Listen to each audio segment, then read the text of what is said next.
नमस्कार दोस्तों। भारत में जैसे ही सीएए को लागू किया गया, पाकिस्तान में हिंदू टेम्पल्स पर हमला होना शुरू हो गया। सीएए मतलब सिटीजनशिप अमेंडमेंट एक्ट्स। हालांकि भारत में जो माइनॉरिटी है, मुस्लिम माइनॉरिटी है, उसके द्वारा सीएए का विरोध तो किया जा रहा है, लेकिन पाकिस्तान में भी इसका विरोध जबरदस्त तरीके से किया जा रहा है।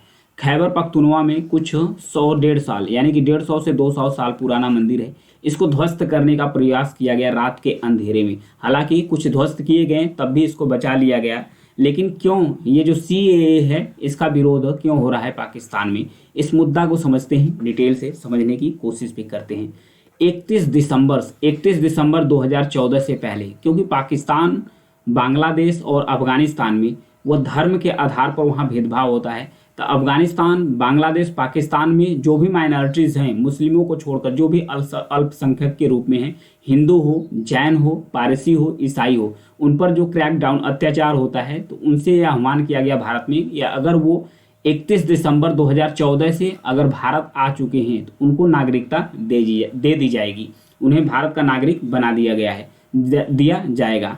तो इसमें संशोधन तो हो गया था। 2019 में एक संशोधन किया गया था, जो एनआरसी है, एनआरसी संशोधन किया गया था, जो 1955 का एक्ट है, उसमें संशोधन किया गया था। संशोधन करके जो सीएए है उसे पारित कर दिया गया था। हालांकि अभी इसे हाल ही में लागू कर दिया गया। तो इस मुद्दे को लेकर बवाल उठा है, भारत में भी विरोध हो रहा है मुस्लिम माइनॉरिटीज के द्वारा, और पाकिस्तान में भी इसका विरोध हो रहा है, क्योंकि पाकिस्तान कह रहा है कि इस्लामोफोबिया के तहत ये टारगेट किया जा रहा है। भारत में जो पाकिस्तान में जो मुस्लिम है भारत में, उसे टारगेट किया जा रहा है, ऐसा कहना है पाकिस्तान का।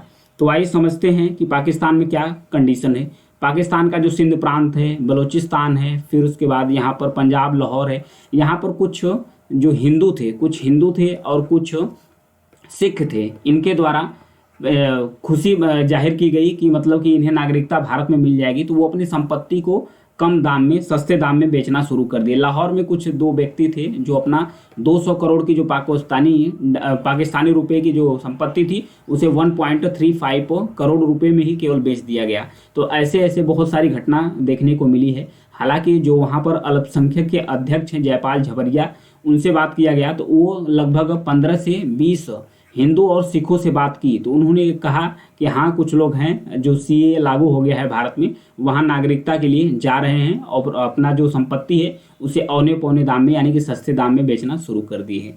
तो इस मुद्दे के बारे में समझते हैं कि क्यों पाकिस्तान से और बांग्लादेश से और अफगानिस्तान से, यहाँ पर अफगानिस्तान है, यहाँ पर अफगानिस्तान है, ये है पाकिस्तान, यहाँ पर है बांग्लादेश। तो पाकिस्तान में भी जो अफगानिस्तान है, ये भी मुस्लिम कंट्री है, पाकिस्तान भी मुस्लिम कंट्री है, बांग्लादेश भी। यहाँ पर हिंदू और जो भी सिख, ईसाई, जैन, पारसी होते थे, उन पर अत्याचार करते थे, क्योंकि पाकिस्तान में देखा गया और बांग्लादेश में देखा गया कि जो हिंदुओं की जनसंख्या है और भी जो माइनॉरिटीज़ हैं, मुस्लिमों को छोड़कर, मुस्लिम क्योंकि वहाँ मेजोरिटी में है, तो उनकी संख्या लगातार कम होती गई। तो इन सब सारी चीज़ को ध्यान में रख के भारत सरकार के द्वारा एक प्रस्ताव लाया गया सीएए के रूप में, कि जो भी 31 दिसंबर 2014 से पाकिस्तान, बांग्लादेश और अफगानिस्तान में टार्चर की वजह से भारत आ गए हैं किसी तरीके से, तो उन्हें नागरिकता दे दी जाएगी सीएए के तहत। मात्र यानी कि 5 साल भारत में रह चुके हैं तो उन्हें नागरिकता दे दी जाएगी। हालांकि इस चीज़ का प्रस्ताव यूएन के द्वारा, जो पाकिस्तान है, इसका प्रस्ताव यूएन में ले गया। यूएन में एक प्रस्ताव लाया गया पाकिस्तान के द्वारा कि भारत के अंदर इस्लामोफोबिया का डर फैलाया जा रहा है। इस प्रस्ताव पर यूएन के द्वारा भी निंदा की गई, और अमेरिका के द्वारा, जो यूएस है, यूनाइटेड स्टेट्स, ये भी भारत का जो सीए है, इस पर भी टिप्पणी अमेरिका के द्वारा भी किया गया। हालांकि जो भारत के प्रतिनिधि हैं, रुचिका कंबोज हैं वहाँ पर यूएन में, उनके द्वारा, और भारत के जो विदेश मंत्री हैं उनके द्वारा जबरदस्त तरीके से इसका जवाब दिया गया।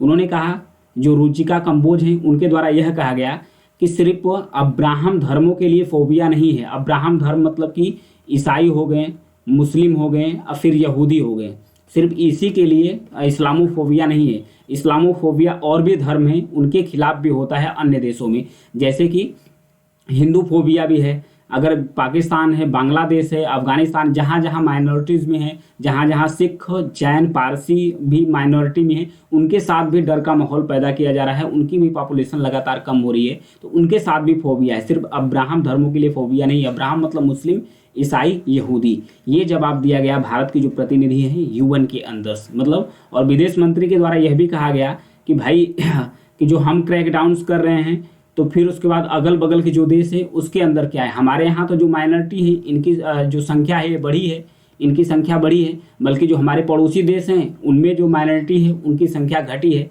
तो हम तो उनके ऊपर क्रैक डाउन कर नहीं रहे हैं। हालांकि भारत के जो विदेश मंत्री हैं एस जयशंकर साहब, उनके द्वारा जो अमेरिका के द्वारा टिप्पणी की गई उन पर भी जवाब दिया गया। उन्होंने कहा कि जो टिप्पणी जो सीएए है उसको जानकारी किए बिना, मतलब कि पूरी जानकारी लिए बिना ही अमेरिका के द्वारा टिप्पणी की गई। अमेरिका को पूरी जानकारी भारत का जो सीएए है यानी सिटीजनशिप अमेंडमेंट एक्ट है उसके बारे में पूरी जानकारी की, मतलब कि करनी चाहिए, ये बोला गया भारत के विदेश मंत्री के द्वारा। तो ये सब घटना देखने को मिल रही है जैसे सीए लागू हुआ है, क्योंकि जैसे सीए लागू हुआ है तो पाकिस्तान को लग रहा है कि भारत में मुस्लिमों के खिलाफ है, इसलिए पाकिस्तान में लगातार इसका विरोध हो रहा है। इस प्रस्ताव को लेकर पाकिस्तान के द्वारा यूएन में ले जाया गया। हालांकि भारत इसके पक्ष में कुछ देशों ने वोटिंग किया है। अब भारत सहित कुछ ऐसे देश, 40 ऐसे भी देश थे इस प्रस्ताव पर हस्ताक्षर नहीं किए, मतलब कि उस प्रस्ताव में शामिल ही नहीं हुए हैं। ऐसे देश परहेज किए, उसमें भारत भी था, तो ये प्रस्ताव पारित नहीं हुआ है। तो ये था मुद्दा सीएए का मुद्दा, जहाँ पर पाकिस्तान में भी विरोध हो रहा है इस चीज़ का। Thank you.